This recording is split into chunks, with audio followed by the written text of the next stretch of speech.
बर'फोरनि न' बारिफोरखौ सिफायनानै लांदां खालामनाया सोर?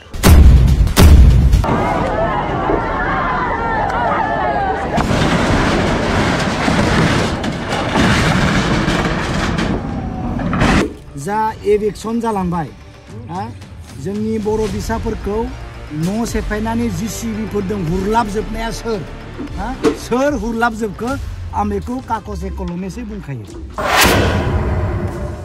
इभिक्सननि मुङाव थागिबि फिसाफोरखौ आलाय सिलाय खालामनाया सोर सरकारनि खामानि?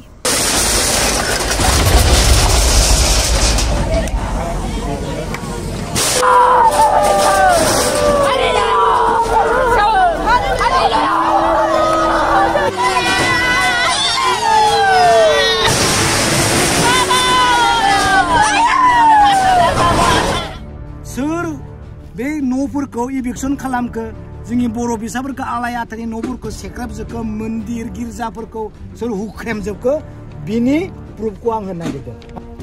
सरकारि हायाव थानाय साफ्रोमखौबो रेगुलार एभिक्सन खालामनांगौ होननानै बेयाव लिरनायानो दंखायो। दा दाया सोरनि? नङा होमबा? दाया सोरनि? बेयावनो प्रमद बर' बिथाङानो लिरनानै लाना फैखाबाय जे एभिक्सन खालामनांगौ।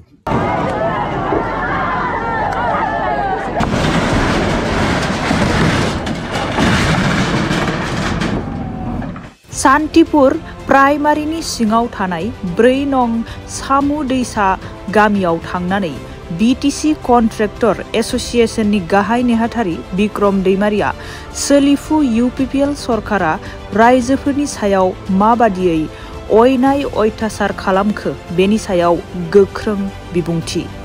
सरकारि हायाव थानाय रायजो राजा बर'आनो जा सिमसियानो जा बांगालानो जा गासैखौबो एभिक्सन खालामनांगौ होननानै नै लेखायावनो दंखायो। बे लेखाखौ आं बे रायजोफोरनो होलांगोन, बेयाव थानाय रायजोफोरनो होलांगोन। दा बेयावनो दंखायनो डेटआ जाबाय 12 जुन 2023 गुवाहाटीयाव जादों नै कनफारेन्स हलाव CM ब्लक नं 1 फ्ल'राव जादों जनता भवन। अबा दाया सोरनि? हाग्रामानि ना प्रमद बर'नि? प्रमद बर'आसो गभर्नमेन्ट, प्रमद बर'आसो बे लेखाखौ लाना फैदों। प्रमद बर' सरकारानो लिरनानै लाबोखादों सरकारि हायाव थानाय बर' आरो बिटिसिनि रायजोखौ होखारनायनि।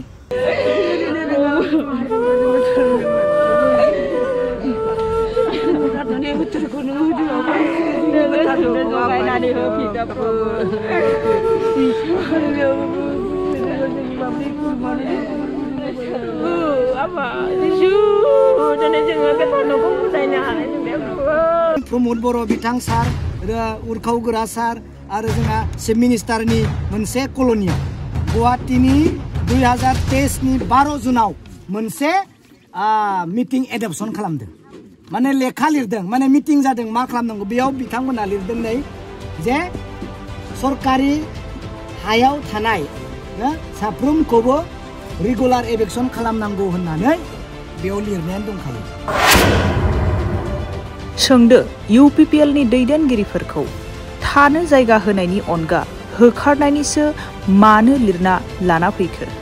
लेखाया जेखौ बुंदों आं बेखौसो बुंदों बिक्रम दैमारि। प्राइमारि आन्दाराव बे गामि 4 नम्बर सामु दैसायाव आं फैदों।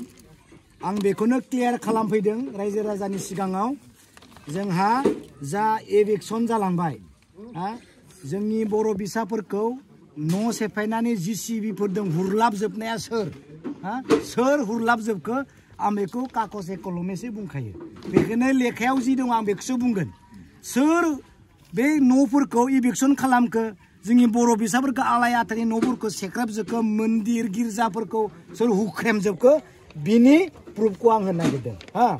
बिथांमोना नै प्रमद बर' बिथां सार, उरखाव गोरा सार आरो जोंहा चिफ मिनिस्टारनि मोनसे कल'नियाव गुवाहाटीनि 2023 नि 12 जुनाव मोनसे मिटिं एडप्शन खालामदों। माने लेखा लिरदों, माने मिटिं जादों मा खालामनांगौ। बेयाव बिथांमोना लिरदों नै जे सरकारि हायाव थानाय साफ्रोमखौबो रेगुलार एभिक्सन खालामनांगौ होननानै बेयाव लिरनायानो दंखायो। दा दाया सोरनि? नङा होमबा? दाया सोरनि?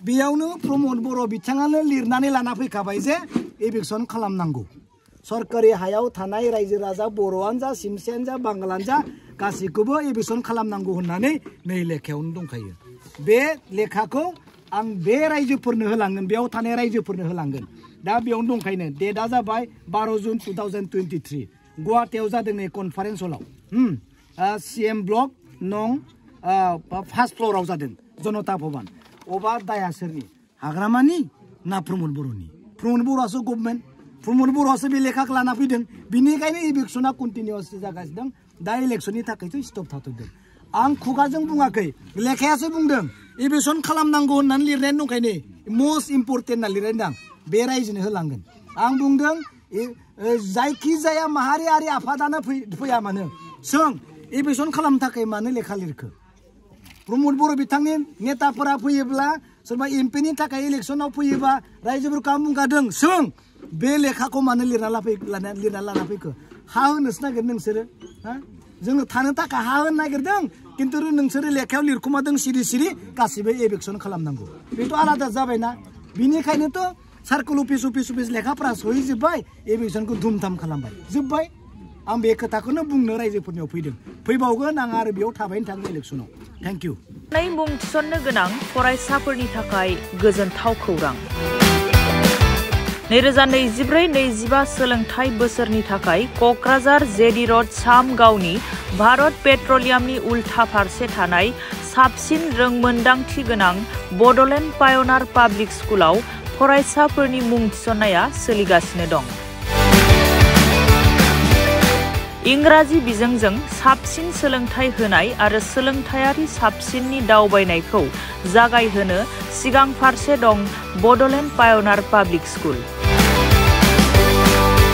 बे फरायसालिनि खाबुफोरा जादों साबसिन फरायसालि साबसिन फेकाल्टिफोर साबसिन इनफ्रास्ट्राक्चार एयार कन्डिशनेड क्लास स्मार्ट क्लासफोर गेलेग्रा फोथार सुइमिं पुल सोलोंथाइ गुवार गेलेग्रा फोथार गोनां फरायसालियाव गावनि रोंगौथिखौ दिन्थिफुंनाय आरो नोंथांनि गोहोखौ सुइमिं पुल सुबिदाजों जाफुंसारनायाव गोजावहो अब्ला मानोथो गोनो गोथो जाबावनो थाबैनो नैबे कन्टेक्ट 6901253728 नम्बराव सुलाद लाना गावनि फिसानि इयुननि गोजों सोरांखौ दानानै होनो मुं थिसननो थाखाय खौरां लाहरदो बड'लेण्ड पाय'नार पाब्लिक स्कुल क'क्राझार थं क'क्राझार सामगाव भारत पेट्रलियाम